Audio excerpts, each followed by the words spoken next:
Hey guys, Andy from Sound and Muzak. What's going on, Muzak lovers, vinyl community?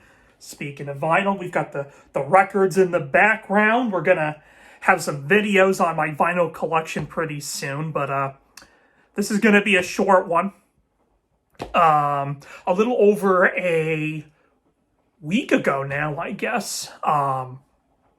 The saxophonist, legendary, of course, Pharaoh Sanders passed away. One of his records back there. More on that one in a second.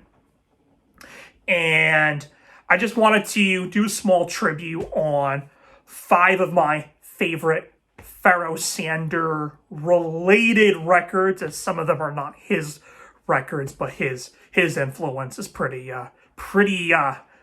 prevalent. So yeah, Pharaoh Sanders. So if you don't know anything about Pharaoh Sanders, as I mentioned, he was a saxophone player who essentially got his career started with John Coltrane. The name, however, actually comes from the legendary avant-garde jazz musician Sonny, who gave Pharaoh Sanders his name, which is a high honor right there. And then yeah, he played with Coltrane, some of Coltrane's later more, again, avant-garde jazz records. I think he debuted even on Ascension, which didn't make my top 10 for 66, but is a record that I've been meaning to revisit and reevaluate. This isn't a Coltrane video, even though Coltrane will get mentioned 1 or 2 more times. So I just want to talk about 5 records, 5 Pharaoh Sanders records. Unfortunately, this is the only one I have on vinyl. I do have the first record that I'm about to mention on CD. I just didn't have time to dig out my CDs in the attic, so we'll use the iPad for visual representation because we're not editing this. All right. So the first record I want to talk about, this was the record that was my introduction to Pharaoh Sanders. There we go, on the iPad. Part of the lighting.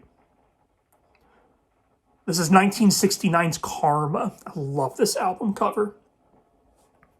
And yeah, man, Karma. Like I said, this is my introduction to Pharaoh Sanders. I first heard this record probably a little over 10 years ago for sure. And it's very much in the spiritual vein, kind of like Coltrane's A Love Supreme. You might even consider it to be the spiritual sequel, if you will. And yeah, I don't know.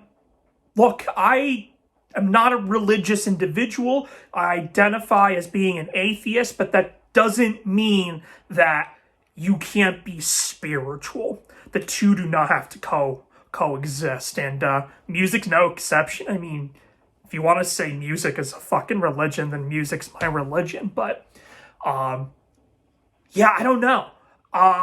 If you're familiar with Pharaoh Sanders, it does kind of go without saying that his music is very much meant to be music to God, if you will. So one of the few exceptions where I can stomach God is this music, because it really is very spiritual. You have the song The Creator Has a Master Plan, which is just epic. I mean, epic's a cliche, but the epic is going to be the word that I attach here. Again, very much in the vein of A Love Supreme.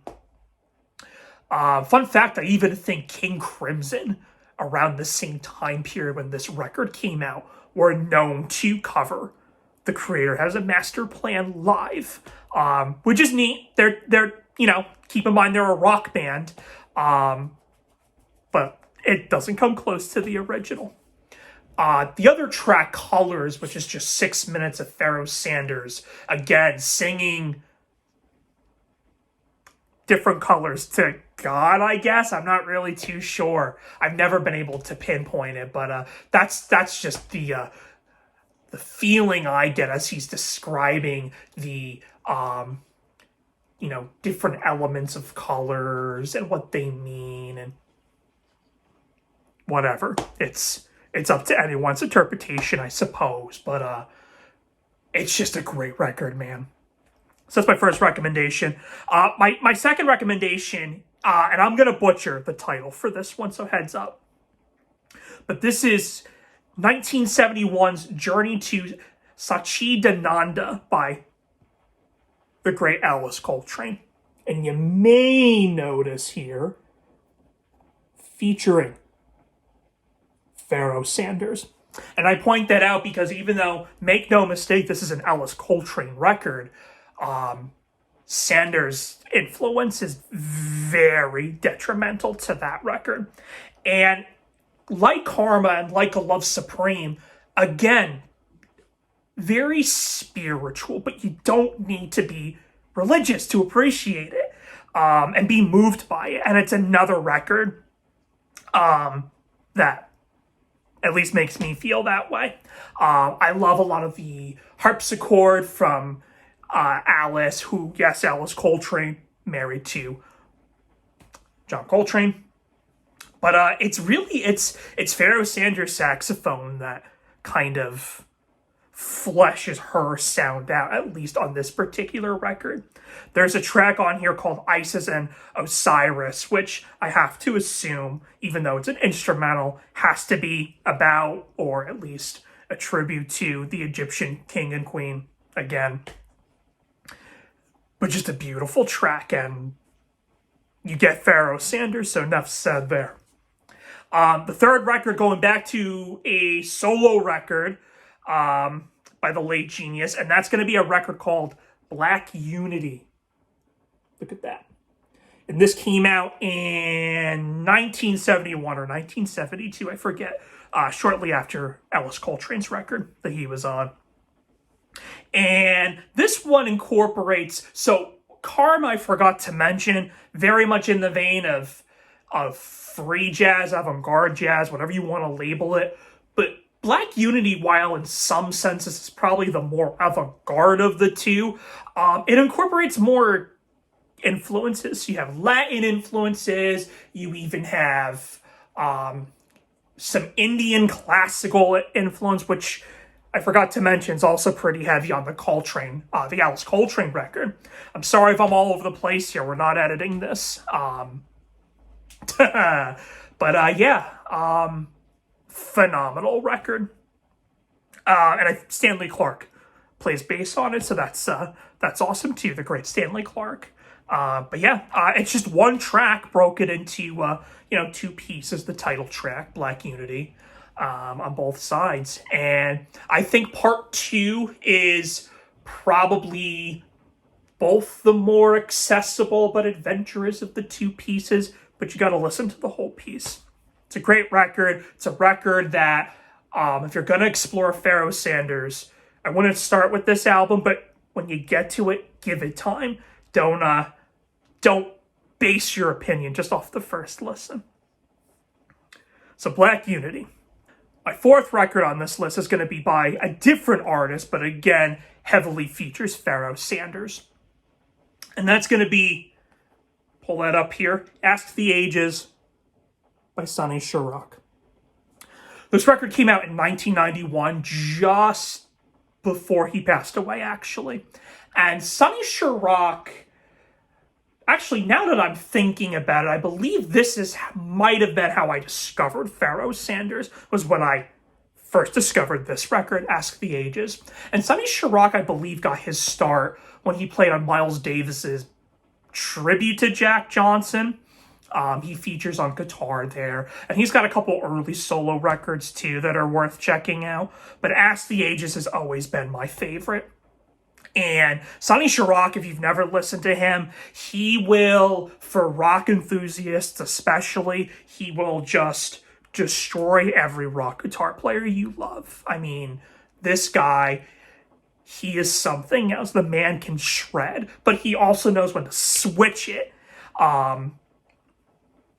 Which my second favorite track, Who Does She Hope to Be? I couldn't think of the name. Just pure Sonny blissful guitar. So you get both ends of the spectrum with a little bit of Pharaoh Sanders with that harsh saxophone here and there. It's a phenomenal record. It really is. Can't recommend it enough.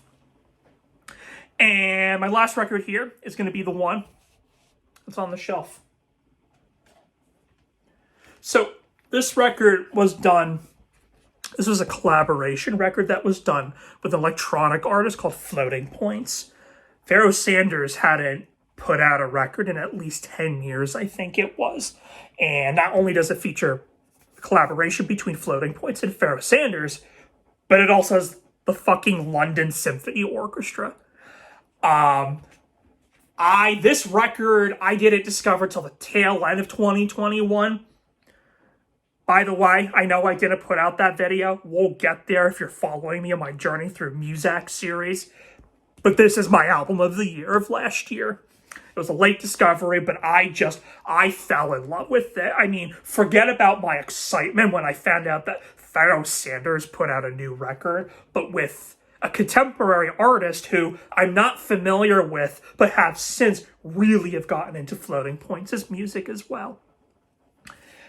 This record is something else. It's really unlike anything he did prior. And it's this movement in, I believe, 9 different movements. And it's very repetitive. And you get dabs of Pharaoh Sanders throughout the record, whether it's his saxophone or he even does some improvisational vocal stuff.